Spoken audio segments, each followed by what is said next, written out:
All right, hello again, YouTube. So I'm going to be doing a song that some may consider cringe in today's world. So this is going to be my warning for anyone. You can look at the title of the song and kind of just go from there. Use your best discretion. Don't say any slurs, anything really too derogatory. It just kind of has a potentially negative viewpoint of the opposite gender. So just want to get that out there. I'm still going to go over the song. I actually don't play it that much anymore, and not even because it's potentially, cringe and not relevant anymore. Just simply because it doesn't really work as well as an acoustic song. It was more of like a classic rock, like 80s kind of like sound, and that really only works when you gotta do it a whole band. But I don't want to take too much time on it. We're going to knock it out. It's a short one compared to a lot of other ones. I'm going to go into that in the details and just kind of keep covering the song like we do with all the other ones on the channel. So, here we go.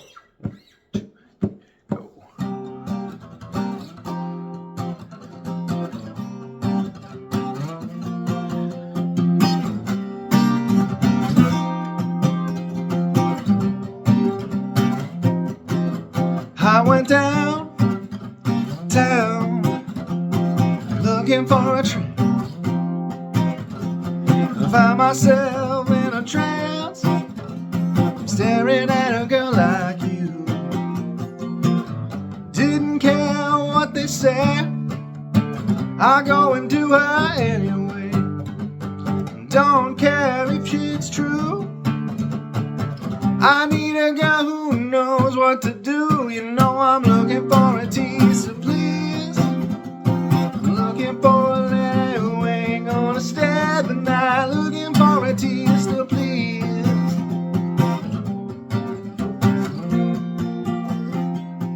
She brings me to my knees.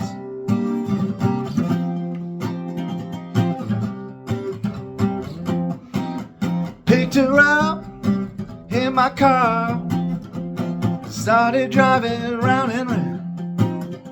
She asked me if I'm ready to start now, and I said, baby, not so fast.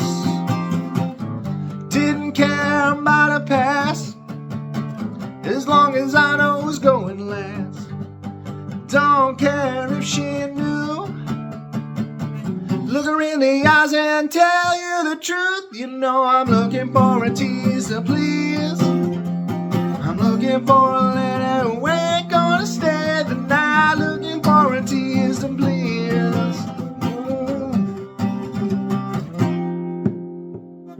She brings me to my knees.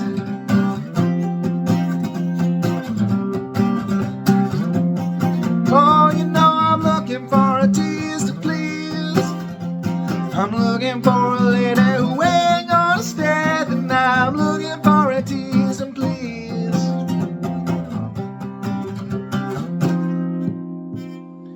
Oh baby, just say please. Fuck. Yeah, short one. So we're gonna go into that. And also my hand is killing me. So first things up, I ended up giving myself tendonitis in my wrist from all my rapid playing without really kind of practicing. I started playing guitar my sophomore year, was kind of just going at it, and I didn't really take good care of my body. I was just playing for hours and hours and hours and hours and hours. I wasn't really practicing, I was just learning songs. Like I was doing all these things that were just really kind of too complex for my hand. And now it kind of caught up with me right actually at the height of my music career. We were touring we were gigging so frequently, and actually we had finished our tour, and my hand, like I was like a permanent eagle claw. Like I just couldn't fucking play for like I think 2 weeks. We had to cancel a show for it. Gave me some time to recover. I got some tests done, but they said like, yeah, you kind of like jacked up your hand, and yeah, so I can't really play that acoustic that long when I'm doing power chords or bar chords. And that's going to make some other songs later on down the road a little bit difficult. But maybe I should have stretched or something before I started, because my hand is killing me and I was barely able to finish that song. But let's go into the song itself. So, gave you guys the warning, so if you're still listening, appreciate it. Really cool stuff. And if maybe you skip the song and you just want to learn more about it, welcome back. So, this song started life during my first year out of high school. So if you guys had referred to some other videos, you kind of knew that just like looking at who I am as a person, yes, I had more hair back then, but it didn't matter. Didn't really have much game. But when I got out of high school and I was taking music seriously, I was kind of catching the eye of some people because they're, like women were kind of like, oh yeah, that mysterious musician type and shit like that. So I kind of found that like this was the era where like Tinder and all that stuff was kind of getting big. And I remember I was still even using like AIM and not AIM, Skype. Like Skype was also kind of big at that time period. So like you'd meet a girl on Tinder and then you go on Skype or something like that, and like it's an extra step before you start texting them and calling them and then actually like seeing them. So a bunch of stupid stuff. And I kind of learned that like a lot of women and that time period were really more teases than anything. So there was this one girl who I actually went to school with. She was 2 grades younger than me. And she used to hang out with some friends of mine that I kind of stopped hanging out with because we just grew further apart the older that we got. Not like there was anything like any problems or anything like that. But she found me on social media. We started talking, and like 2 or 3 times I suggested like we go like meet up and catch up. And like one of the times I made it extremely clear this is not like a date thing. It's like you were a part of an old friend group of mine. It's been a couple of years. Like I want to know how everybody's doing. Then like flirting happens, things progress, started getting more on a dating side of thing. But she never wanted to meet in person. So then I'm still in my musical creative state. So everything that I'm experiencing, I'm trying to turn into a song, right? So I went to Steak and Shake with some friends. And this was right after a particular conversation where I was just like, man, like she is like not gonna do anything like at all. Like not even a face-to-face, just meet kind of thing. So I just resigned myself where I'm just like, I'm not gonna talk to this woman anymore. I was telling my friends about it. We were leaving the Steak and Shake, and we were gonna go to a club. I can't remember if I don't remember the name of it or even if it's still around anymore. Not really much of a club guy, but like as I was going out, I was like kind of trying to hype myself up, and I literally came up with the first verse of this song while we were walking out of that Steak and Shake parking lot. I already kind of had the concept in a way, because like I remember while I was like eating, I was telling my friends about this, like, man, I just want to find like a tease who will please. So like the chorus / like the main component of the song already kind of got figured out while I was just describing like what I want. And keep in mind, like all cringe stuff aside, like that was just who I was as a person. And I guess in a way I'm still kind of that person, but a lot more mature about it. Like that's not exactly how I would put it anymore, but I just felt at that time period a lot of girls, and I will say that in the immature sense, we're not really like serious about doing stuff. And keep in mind, this is when social media was like really getting like huge, and like there weren't really some good societal norms. This is back 2009, 2010. So we think that's like so recent in history, but like social media, the way you communicate with each other, all that stuff really didn't have good norms until much later. I'd say like 2015, 2016, shit like that. So yeah, let's analyze the lyrics now. So I went downtown looking for a tramp. Pretty fucking obvious. We were gonna go downtown and we were gonna find some less reputable people to be hanging out with.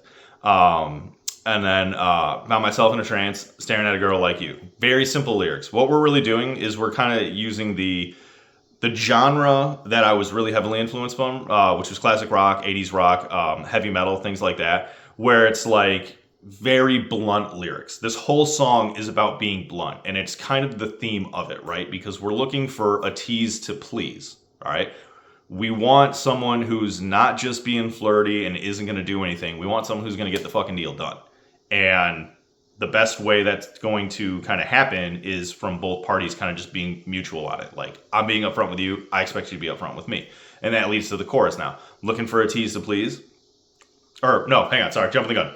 We had the bridge first. Okay, so this was my first time where I was experimenting with bridges and not just going directly from a verse into a chorus. And I remember this. So I was like, all right, I was already kind of working on the chorus before I started working on the bridge. So I was in the car and I was like, hey, someone give me like a notepad or a paper or something. Like I'm writing shit down. I'm literally writing this in the back of the car while we're heading to the fucking club. I know, I was such a lame kid back in the day. So we have our first bridge, and I was like, all right, like what structure am I going to use for that? And I'm like, you know what? Miss the Train Blues was really like still in my head because it was like the first song that I really thought was like it was a good song. So I was like, well, the key's already in C, so we can go to a G for the bridge, and everything will work out well. So I just did the Miss the Train blues progression, basically, G C D, or sorry, G D C, and then just back into the C. Very simple musical compositional structure, and I even liked how like I kind of broke some norms where it's like, hey, instead of resounding it, I just like leave the C hanging and then just go right back into the C. And when the whole band was playing it, like really made it sound good. But going into the first bridge, didn't care what they say. I'd go and do her anyway. I used to kind of clean it up and say I'd go and do it anyway. But then I was just like, no, this song's already kind of like there, so let's just fucking commit. So I'd go and do her anyway. Don't care if it's true. I need a woman who knows what to do. And that's, again, like there's some subtlety. We're still kind of building a bit of a flirtatious vibe, but we're hitting it pretty fucking heavy. Like this is the type of person, this is the type of woman I'm going for. This is what I want right now. Fucking let's make it happen. And then that leads us to our chorus. Looking for a tease to please. Looking for a lady who ain't gonna stay the night. Looking for a tease to please. Who'll bring me to my knees. So yeah, all obvious shit. Like I'm trying to find someone, trying to find a woman while I'm out who's just like, yeah, I'm all right with sex. We can do this on the first date. Let's go fucking make it happen. And the song never really was like used in a way to get me success, but the mentality of the song did work for me, and we'll kind of leave it at that. So we did it. This song originally, and this was on my album, so I will post the link to the album version so you guys can kind of hear more of like how the full sound really changes the vibe of the song. But it has 2 guitar solos. So after the first chorus, there's a guitar solo. Short, it's just the length of a verse, and then I go into the second verse. Picked her up in my car, started driving round and round. She asked me if I'm ready to start. I said, baby, not so fast. And that's kind of like, I don't know, like I really wanted to just like get the song done, so I didn't think too much on the lyrics. It was just something that kind of flowed well. So this is one of those early times where I'm kind of just going on instinct, and I'm just trying to finish things without putting too much thought. And looking back now, I probably would maybe change those lyrics because it just seems like odd that all of a sudden it's like, hey, I want someone who's blunt, and now I'm kind of being a bit hesitant. But I was rationalizing it at the time where it's like, well, like, no, like, I'm not even being that hesitant. She's just like ready to fucking go. And like, we're in the car, we're driving around, she's ready to go. I think you can kind of know the implication on that.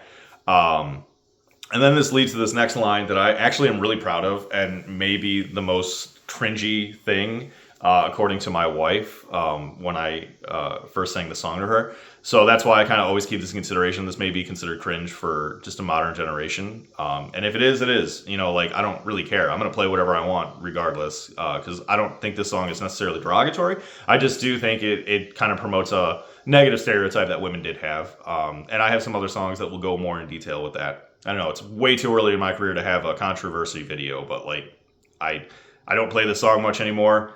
It doesn't really suit who I am as a person anymore, and it's really more of kind of like a gimmick. And honestly, the only people who know this song are the people who bought my fucking album, and like, my old friends and family, and the couple hundred, if not 1,000 people who bought it. So it's not anything special in my repertoire. It's just something that I do have. But we go to the line that I'm the most proud of. Didn't care about her past as long as I know who's going last. And I literally used to stop playing and point at myself, just to add to the cringe factor. Don't care if she knew. Look her in the eyes and tell her the truth. I used to like literally stop the whole production and just just do that, to make it seem like that much more personal. And I got some good crowd feedback whenever I would do that. I'll go more into the performance side of things towards the end of the song, or the end of the video. So now we're back in the chorus, where I don't alternate anything. Looking for a tease to please. Looking for a lady who ain't gonna stay the night. Looking for a tease to please. I don't remember what I used to say, but I had a rhyme. It was knees something please. That was like the line, but I don't even know what I said. I think I might just reuse the knees line again.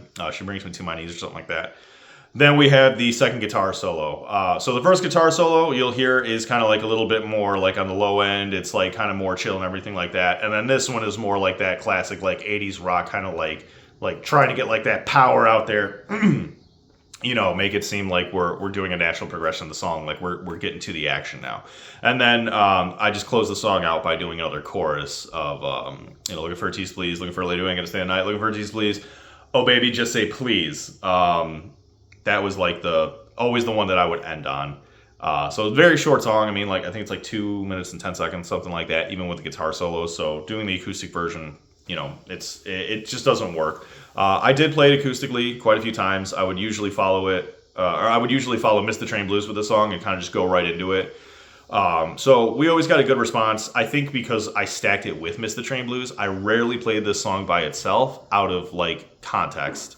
99% of the time I would do that. It was live. Or I should say with my whole band. It wasn't ever acoustic. I just don't really think the song works acoustically, kills my hand, and it's just not my thing. So now we'll go over the analytics a little bit. So like I said, Miss the Train Blues was always the A side, Tease To Please was always the B side. Very few times that I kind of shuffle it around. In fact, I think only one time I actually shuffled it around, and very rare did I leave Tease To Please to be a standalone. So I feel the song always had positive reception and was used well and played well because it's stacked with Miss the Train Blues. I think it was a good way to carry momentum, and that's why I ended up stacking it that way on my album as well. I released the single maybe a month or two before we actually released the album, and it even got to a point where it's just like, you know, like fuck it, like let's just kind of keep them doing their own thing. You could buy the single by itself, or you could buy the album. I think even now they're still up, so if you go to like CD Baby or any streaming platform, you should be able to buy my single and my album. I know you could definitely still buy my album, maybe not the single, I don't know. So from an analytics perspective, the song had usually the second most plays because it was the first song after the first song. So, you know, if people are already kind of intrigued on your first song, it stands to reason they're probably going to listen to the next song. The benefit of having that song also be short is now if they liked the first two songs stacked together, it's a short song. Now they're going to look at the third song. I was kind of building audience listening on top of a theme, which I'll go more into after I finish doing all the songs on my album. And I'm going to do basically an album review at the end. So we got maybe about 5 more songs before we get to that. So in about 2 months, we'll probably make a video covering that. So that usually had the second most plays. Granted, it was one of my shortest songs, so whenever we played it live, like that was that reason why. I mean, Miss the Train Blues and a Tease To Please was like a 5-minute ordeal. So like, you know, a lot of people actually used to assume that was just one big song. But it always got good reception. I've played that song acoustically and people kind of enjoy it. Just doesn't really have the same vibe. It seems more... to me, I always kind of look at it like, so John Mayer is a huge influence of mine later on in life. Early on in life, I hated him. Body is a Wonderland, Waiting on the World, No Such Thing. I hated those songs with a passion. So when I would look and see, you know, like some like long-haired, scrawny white kid playing acoustic guitar, I wanted to do like an antithesis to that. So, you know, I was still a scrawny kid, long hair at the time, and I'm playing acoustic, but I'm playing a little bit more raunchy stuff. And from that time period, the female response was pretty well. It was usually smiles and like rolled eyes, but it wasn't anything too like bad. But obviously, I think they'd rather hear Your Body Is a Wonderland over me saying I want them to, you know, stop being a tease and to start pleasing. So walked you guys through a little bit about how the analytics worked and things like that. So this was a song that I kind of broke my order from. I know I said I was kind of doing things a little chronologically. As I'm starting to dredge up things, I'm looking at my lyrics and I'm trying to timestamp them in my own head because, you know, 16 plus year old songs now.